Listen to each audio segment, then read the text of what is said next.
મહાપાલિકાનો મહાસંગ્રામ અત્યારે ચાલી રહ્યો છે અને તમામ અલગ અલગ રાઉન્ડ્સની કાઉન્ટિંગ ચાલી રહી છે। થોડી વારમાં જ પૂરો ચિતાર સ્પષ્ટ થઈ જશે। અત્યારે સૌથી મોટા સમાચાર જે ચૂંટણીને લઈને આવી રહ્યા છે, નાગપુરમાં 76 બેઠકો પર ભાજપ આગળ ચાલી રહી છે। નાગપુરની વાત કરી રહ્યા છે આપણે, જ્યાં 76 બેઠકો પર ભાજપ આગળ ચાલી રહી છે।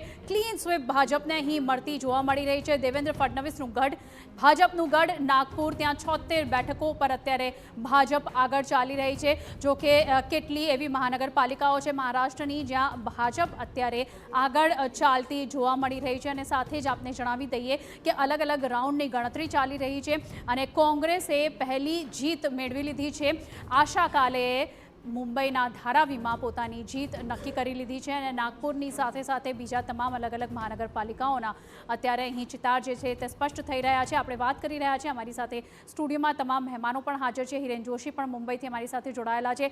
સૌથી પહેલો પ્રશ્ન કે અત્યારે જે આ તમામ વસ્તુ આપણે જોઈ રહ્યા છે એમાં વધુ એક ઇમ્પોર્ટન્ટ ફેક્ટર જે છે એ છે બિનહરીફ જે તમામ કેન્ડિડેટ્સ ચૂંટાઈને આવેલા છે, અનઓપોઝડ વિક્ટરી। આ કેટલો મોટો ફેક્ટર તમે માની રહ્યા છો આ ચૂંટણીમાં, હિરેનભાઈ?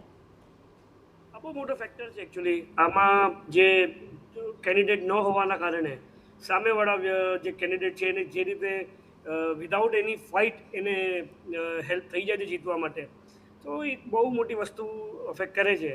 અને કોઈ પણ પાર્ટીને જીત હાર માટે આ વસ્તુ બહુ કામની છે। અજયભાઈ, તમે કેટલું ક્રુશિયલ માનો છો આ ફેક્ટર? 100% ક્રુશિયલ ફેક્ટર છે જ, કારણ કે તમારી તો શરૂઆત જ ઝીરોથી નથી થતી ને। તમારી શરૂઆત બિનહરીફ ઉમેદવારો જો તમારી તરફેણમાં હોય તો તમે તો એટલા પ્લસથી જ ચાલી રહ્યા છો।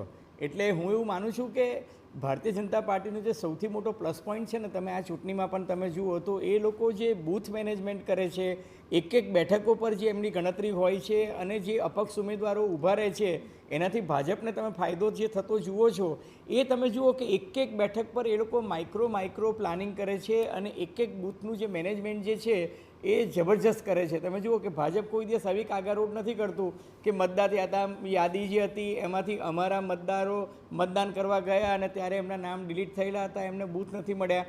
કારણ કે એ લોકો પોતાની વોટ બેંક સાથે અને પોતાના બૂથ મેનેજમેન્ટ માટે ગજબની મહેનત કરે છે, પેજ મેનેજમેન્ટથી માંડીને બૂથ મેનેજમેન્ટની।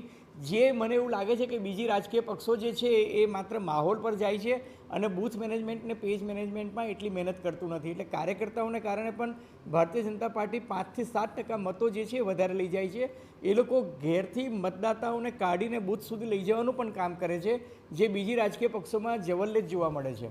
જે બિલકુલ એ ફેક્ટર આપણે ગુજરાતની ચૂંટણીઓમાં પણ જોયો છે અને ખાસ કરીને યજ્ઞેશભાઈ, તમને શું લાગી રહ્યું છે? ઉમેદવારો ઓછા છે એટલા માટે આ બિનહરીફ જીત જે ઘણા ઉમેદવારોને મળી છે, માત્ર ભાજપમાં જ નહીં બાકી તમામ પાર્ટીઓમાં પણ કેટલા એવા બિનહરીફ જીતવાવાળા ઉમેદવારો છે, શું છે આની પાછળનું તમને લાગે છે? ઉમેદવારોની અંદર એવું હોય છે કે ઘણી વખતે સામેના પક્ષે કોઈ ઉમેદવાર ન ઊભો રાખ્યો હોય અથવા તો કોઈ ટેકનિકલ એનું ફોર્મ રિજેક્ટ થયું હોય અથવા તો એ પક્ષને ઉમેદવાર ન મળ્યો હોય કે કોઈ બીજા કારણો હોય અથવા તો ક્યાંક ને ક્યાંક કોઈ ઉમેદવારનું એવું વર્ચસ્વ હોય કે જેના કારણે બીજા કોઈ ઉમેદવાર એની સામે ઊભા પણ ન રહ્યા।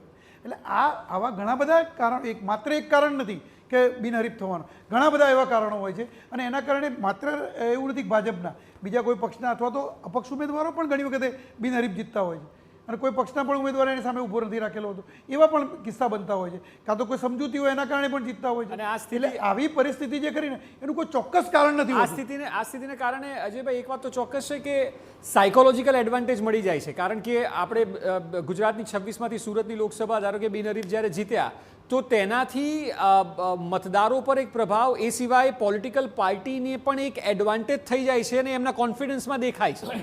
એનો કોન્ફિડન્સ, પોલિટિકલ પાર્ટી જેને એક સીટ મળી હોય એનો કોન્ફિડન્સ વધે અને સામેની પાર્ટી જે છે ને ડિમોરલાઇઝ થઈ જાય। બિલકુલ। અને બીજું મેં તમને કહ્યું કે આ મુંબઈ કોર્પોરેશનની ચૂંટણીમાં હાર જીત કેટલા મતે? હવે તમે જુઓ કે 1450 મતે, 750 મતે, 600 મતે, આ હાર જીતના અને ટ્રેન્ડના તમે ડિફરન્સ જુઓ તો એટલા છે। એટલે બહુ જ ઓછા મતે જ્યારે હાર જીત થતી હોય ત્યારે આ બધી બાબતો બહુ જ મહત્વની સાબિત થાય છે।